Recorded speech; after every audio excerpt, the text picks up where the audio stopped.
آج کل ہر کوئی اپنی گاڑی درخت کے نیچے لگا رہا ہے، لیکن درخت نہیں لگا رہا کوئی۔ گھمنڈ نہ کرنا، زندگی میں تقدیر بدلتی رہتی ہے، شیشہ وہی رہتا ہے، بس تصویر بدلتی رہتی ہے۔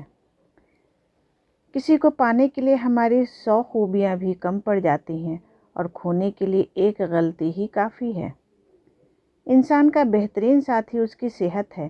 اگر اس کا ساتھ چھوٹ جائے تو وہ ہر رشتے کے لیے بوجھ بن جاتا ہے۔ اپنی صحت کا خیال رکھیں۔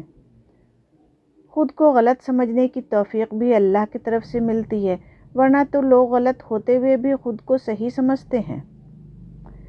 90% عورتیں اور مرد والدین سے دعا نہیں لے سکتے، مگر ہر پیر فقیر سے دعا کرواتے پھرتے ہیں۔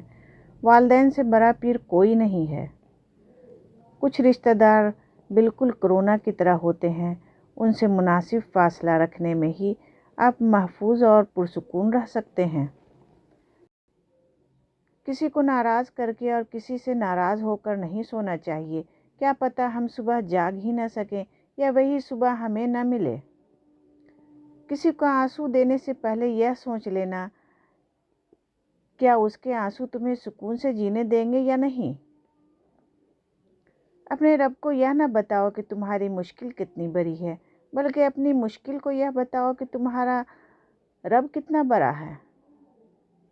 ایسے لوگوں سے بچیں جو لوگوں کے سامنے مذاق میں آپ کی عزت اچھالتے ہیں اور اکیلے میں آپ کے ساتھ مخلص ہونے کا دعویٰ کرتے ہیں۔ اکیلے ہونے کی سب سے اچھی بات یہ ہے کہ جب آپ پریشان ہوں، آپ اداس ہوں، آپ کو سننے والا صرف آپ کا اللہ ہوتا ہے۔ دولت مند کی عاجزی، جوانی کی عبادت، غریب کی سخاوت اور گنہگار کی توبہ اللہ کو بہت پسند ہے۔ کچھ تکلیفیں ہمارا امتحان لینے نہیں، بلکہ اپنے ساتھ جڑے لوگوں کی پہچان کروانے آتی ہیں۔ لوگوں کے ساتھ ان کے کردار کے مطابق رویہ اختیار نہ کریں، بلکہ اپنی تربیت کے مطابق رویہ اختیار کیجیے۔ کسی کا دل نہ دکھاؤ، اس لیے کہ معافی مانگنے کے بعد بھی دل میں دکھ رہتا ہے۔